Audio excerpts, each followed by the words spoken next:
నా సొంతం రాదురా ఏ విజయం నీ కోసం నా కోసం ఎటుపోదురా నువ్వు చేసిన కష్టం ఎప్పటికైనా సొంతం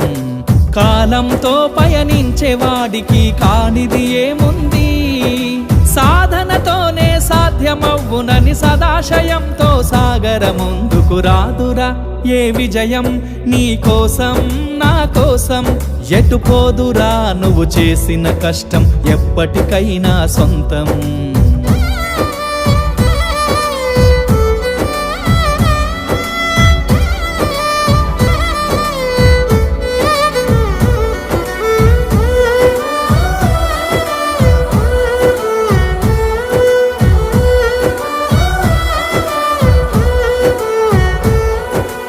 ఆకాశంలో అలలాగా పోయే ఆ పక్షులనే చూడు అనుకున్న